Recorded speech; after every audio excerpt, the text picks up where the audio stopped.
What's going on, y'all? I'm back with another video, and today I just need y'all attention to imagine. Okay, so I'm gonna just get right into the story. Just follow along, vision it, and we're gonna get into the plot and the meaning of the story.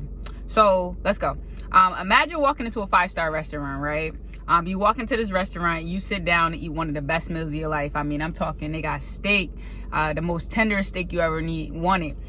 Shrimp, lobster, everything, the whole shebang. It's not regular lemonade. I mean, they took those lemons and squeezed the lemons one by one, and put them into a jar, right? For you, a mason jar, made it look all cute, did all of this for you to get it, right?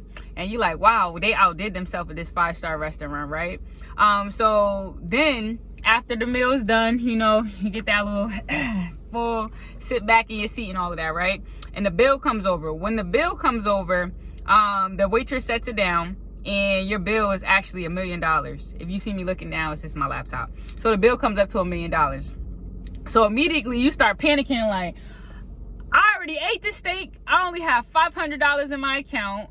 I don't know what else to do at this point, right? So you start panicking, like, how are we gonna take care of this? You start asking the people you with, like, how much money you got? Do you have 5,000? You got how much you have, right? Everybody looking, people, I have 50. I thought it was gonna be about $100.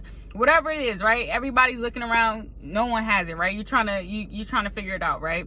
So the waitress then sees you in a panic. She's like, hold on. They're like, no worries. Don't worry about it. And so they said the owner covered the bill. The owner of the building, or the business, the owner of the business has covered the bill, right? So the owner, they look over, they're like, huh? They look over across the room, and the owner there is like, it's paid. And they give you a thumbs up, all right? So this happens. So imagine in that moment rejecting that kind gesture and being like, oh, no, I will figure this out. I got to figure this out. And you start saying, can I wash dishes? How much money will I be able to knock off my bill if I wash the dishes? How about if you need any more cooks? Can I cook in the back? How about my cell phone? Here, take this. How much is this worth? How much can I get for this? You start looking at all these different ways to create or do what the owner has already said, which is pay your bill. You're good. The owner's paid, right? And so in that moment of just looking around crazy, of really just trying to solve the issue, trying to pay it ourselves, when it's much easier in that moment to really just receive that gift from God, this story that I imagine in my head is often what Christianity looks like. It's often the experience of Christianity, right? Is that God he already died on the sin for our cross. He already died on the cross for our sins. But so many times, instead of just accepting what God has already done, we try to find different ways, different religions, different practices, different whatever it is, different ways of being important to the world so that we could pay the price that God already paid. You don't need to pay. You don't have to worry about that. You don't have to go crazy trying to scrounge up the little bit of change you have, because Jesus already died on the cross for us. And this is the story of Christianity. The story of Christianity is that God is just saying, I covered your sins. I paid for it. And people are like, oh no, I can do it myself. I could just get my cell phone. I could just pull on my laptop. I could do that. How much for a car? Would it take the car? Like, that is what it looks like. And so when people are like going off, or, you know, like people are like, I'm confused, what's Christianity? Or, you know, why are they pressing Jesus so hard? It's because it's like, I want you to imagine that story. It's when Jesus gives us a gift, and he dies on the cross to cover our sins. But we feel like instead of accepting that, we're going to try to do something in our own human flawed nature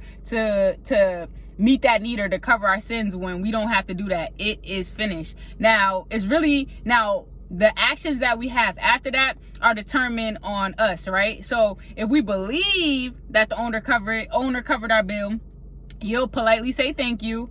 You'll make sure you enjoy the meal, and you'll leave. But if you don't believe, then you're gonna be like the character in a frantic, trying to get the cell phone and pawn it, trying to wash the dishes, trying to see if you could give them your car or what value you could pay, when the thing is, it's already finished. God already died. God already gave his only son to die for us on the cross. It's up to you to decide if you're gonna finish it. So when you see yourself, or you see others wrestling with the ideal of Jesus, it's not that did Jesus die on the cross, it's do you believe? And if you believe, it'll show up in your actions. So I just wanted to say that because that was really a blessing that I got this weekend. Like I had like 2 things that I want to share. I'm gonna come back up here and make the second video in a little bit, but it's like, it's not did it happen, is how do you react to what happened, right? So that's all I want to say, y'all. That Jesus already died for you. I'm not saying that we don't have to live a holy life. I'm not saying